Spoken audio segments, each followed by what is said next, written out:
How to hire to find the right self-storage manager for your property.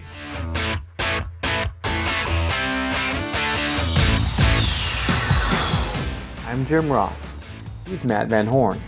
And this is 3 Mile Domination, where we talk about anything and everything regarding the world of self-storage.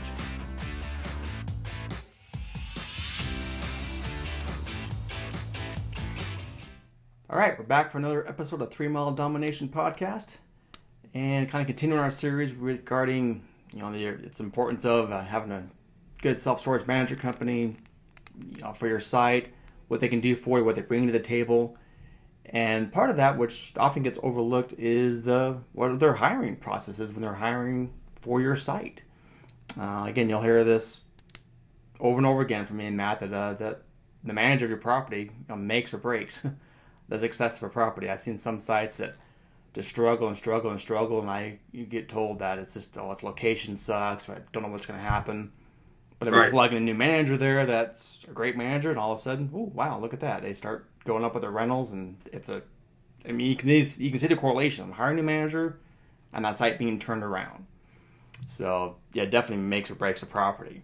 So, yeah, ask that company, what are their hiring procedures? How do they make sure they find the right manager for that property? Right. I think it's really important. Kind of like when we spoke with the last podcast, when we talked about sales presentation and apathy or complacency. Mm-hmm. I've seen it, and I think probably in our careers, all of us have experienced it at some point where we're, maybe working somewhere or in a property that we just don't gel with, or we've been there for a long time, or we're tired. We all have families, everything else, and you're just not on point. And after a while, and especially I've seen this especially with on-site managers, after a few years, it starts getting a little more just off base, apathetic, something like that, complacency, where again, you don't answer the phone as lively as you did. You tend to close the office for a longer time. Bank runs start to take longer. Lunch hours start to take longer. Those kind of things. And it's not necessarily that the manager's bad or anything, but I think sometimes, a change at a property is good. But when you're trying to hire someone, hiring's hard. And guys, you guys out there that own storage facilities, how it's hard and it's dangerous hiring employees. I mean, you could be on the hook for some, crazy lawsuit or workman's comp thing or something like that. I mean, hiring's hard. I've always said that it's more of an art than it is a science. But we're going to give you some tips on how to make it more scientific. But it's also, hiring people is like trying to marry someone after 45 minutes. It's hard. I mean, you just don't know what you're getting because, it was like the old Chris Rock joke that he did stand up when you're talking about going out on a date for the first time. It's like you're not meeting that person. You're meeting their representative. And you just don't always know what you're getting. But, Jim and I have worked on this problem for quite a long time because we've been hiring now, 16, 17 years? Yep. And, we've got some tips and stuff on this. Sometimes, and I'll be honest, sometimes storage experience makes little or no difference whatsoever. Nope. Not at all. Yeah, I've never had enough storage experience. No.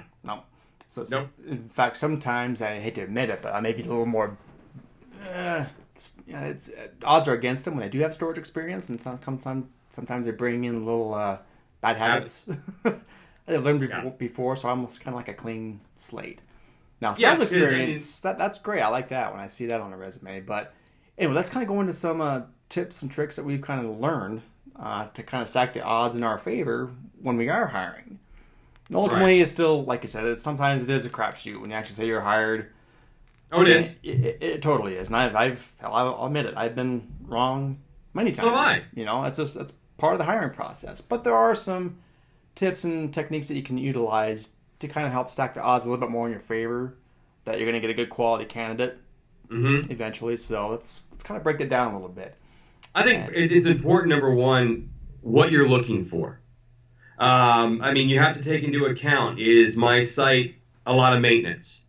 Do I have, say, for example, trucks, U-Haul and trailers, and I have to install those on people's vehicles, and it doesn't matter if it's male, female, that's irrelevant. Yeah. It's, can the person do that job? Can they lift that amount? Is it a property that takes more work to clean up?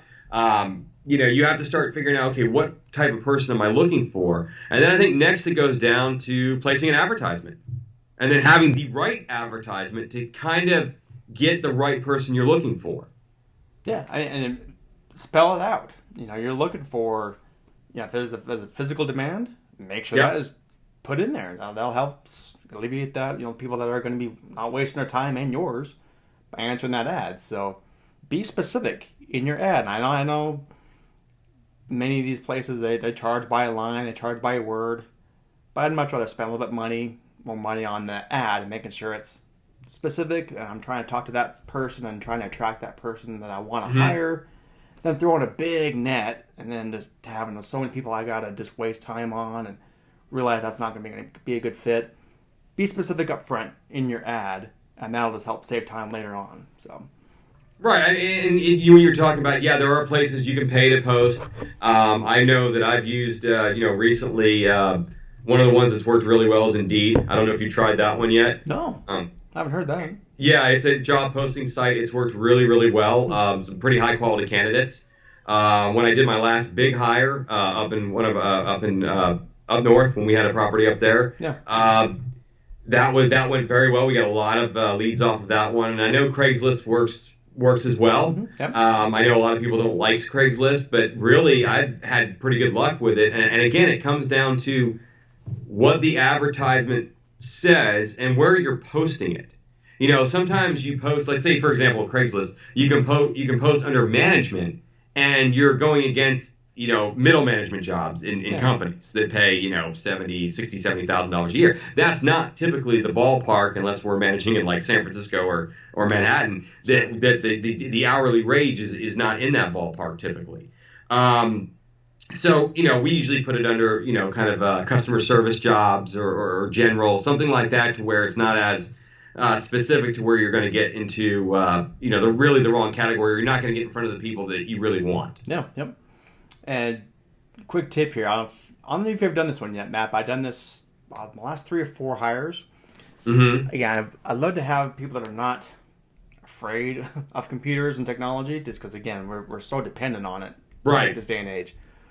So if I can get through the first training day of not having to teach someone where the power button is on a computer, I'm going to do that. And so I've actually put in ads for the self-storage manager. I'm actually have put in, you could skip a resume and actually send me a video resume on why you think you'd be a good candidate for this position, and send it to blah blah blah at the whatever email address. I've done that a few times and I've been blown away by the candidates. Now again, it's a lot smaller of applicants that are sending those video resumes in, but the quality I've been getting has been tremendous. And when I've had those, and I've hired those guys that have sent those kind of video resumes, when I'm asking them to start getting video testimonials and give me some site tours and get in front of the video on, give me a site tour of why your site's the best, I'll put that on the website. It's easy. I don't have to retrain and talk them into the importance of doing this. They already get it. I would say if I went back a few years, well, it's probably more than a few years now, but we would say, the thing I would look for mostly, I always like to hire on personality more than experience, in a sense, because this is now a sales job, guys.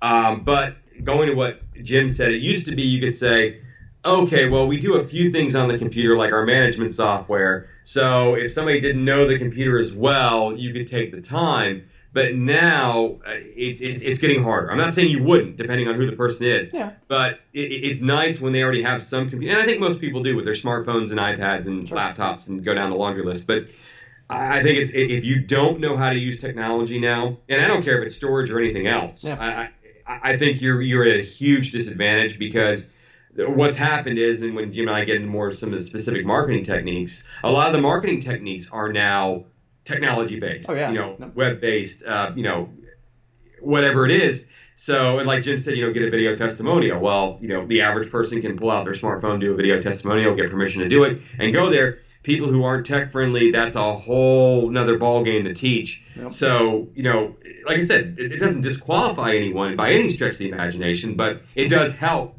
in speeding the training and getting to, more of the the stuff that the technical storage stuff that you need to get to, Yep. rather than the the fluffy stuff like how to use a smartphone, how to turn the computer on. This is an icon, those kind of things. Sure, exactly. And then moving on, I like to do one more step after I get that initial flood of applicants. One more, I want to put a term here, but like jump through the hoop kind of thing. Yeah. Just making sure who really wants the game. Oh no, hoops are good. And so who really wants it? Who's right. dedicated? Who wants it? And I sent off an email that says, thank you very much for your inquiry in this position.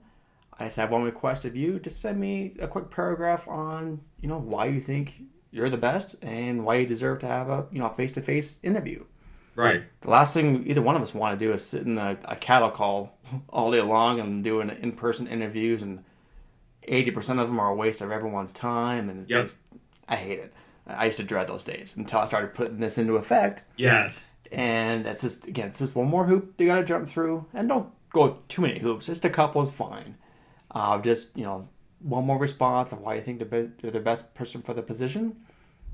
Based off those results, then you can ask them, okay, let's get an in-person interview or do a Skype interview or what have you. But then you can do a face-to-face, and that helps tremendously. And again, it's increasing your odds of getting a great candidate. And I even like the last suit that we use sometimes too, where they have to send us a letter. The letter, yep. Explaining what they're looking for in a company and a supervisor. Yep. And, some of you out there are sitting like, wow, that's a lot of steps. I need to get somebody quickly. Well, yeah, hiring quickly is the absolute worst thing you can do. The adage of hire slow, fire fast is completely legitimate. I mean, that's really what you want to do. And I like the other thing is, can you compose a sentence? Can you actually write? Can you, mail a letter? Because a lot of what we do still is you have to sign something or write something. And, can you compose a letter if I have to have you go talk to a vendor for some problem we've had or something? I like to know. And then the thing I found too, and just going with what Jim said on this, once someone has to go through the first hoop, the second hoop, and then possibly the third hoop if you want to put that on there, they don't miss interviews.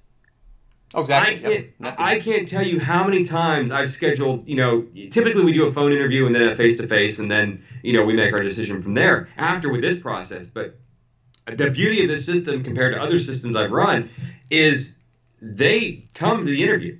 They don't miss the phone interview. They don't miss the face-to-face interview because they're vested in this process. It's, normally what happens, you have these, when you just do a normal one-time advertise and then do an interview, it's a shotgun approach. It's just like people are out there and they're just applying to everything, hoping somebody will call them and get an interview, and then they're not necessarily dedicated to you. But when you make them go through a process, number one, it seems like a company they want to work for because, hey, look, these guys got it together. And number two, they're vested in doing it because they put a lot of effort into this. And then when you interview them, it's like they've, reached the top of the mountain with the ring. I mean, they're happy to be there. Right. They're happy to be there. I can count on my hand the times I've used that system, how many people bailed out on me. I'm usually the one, I usually get, 5 to 10 solid candidates, typically somewhere in that area. Yep. And then we whittle them down from there to, say, the top 3 after phone interviews, top 4, and then we interview them. And then usually that person, and I know this for a fact, that when we've used this system, they've stayed a while. Exactly. I mean, and typically they're the best candidate as well. And that's one thing I do want to add in there. You should be hiring the best candidate. Everyone's always worried, I don't know if this person will stay there. I don't know if I should hire this person. I mean, they're overqualified. Yeah. Well, they can be overqualified for me for 6 months if that's what it takes, or a year, and then they go somewhere else. Well, I want the best person. And again, we got a couple minutes here and we'll wrap this up. But again, we're talking about the best candidate.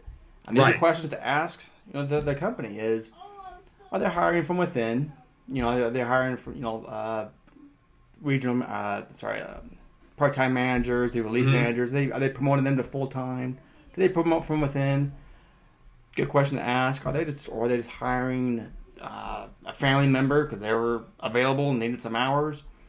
And that happens with a lot of you mom and pop single facility owners. You hire somebody that's the mom, the daughter, whatever, and then you want to change the format of your business because it is a business. Yep. And then all of a sudden you're like, I want to make more money, and it starts getting harder to do that because you've got family involved or friends or whatever. Exactly. So vet out who they hire, why they hire them, what is their qualifications for hiring that person as the best candidate. So, right.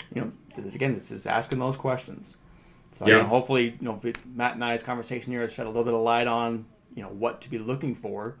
And again, you're not just settling here; you're finding the best candidate for that position. Like Jim just said, with settling, like I said, finding just someone with storage experience and hiring that person. I mean, because the worst statement you can hear is, "Well, this is how we did it here." Yep. No, that's not what you want to hear. You want to hear, "I'm happy to learn this new system. This is great." Yep. Yeah, perfect. Well, good. I think that's a good way to wrap this one up here. We'll go on to the next one here soon, and we'll talk to you again. Have a good week, everyone. See ya. Go to 3miledomination.com/call to schedule your free 30-minute marketing tune-up call. I'll give you solid advice you can easily implement with or without us. Until next time.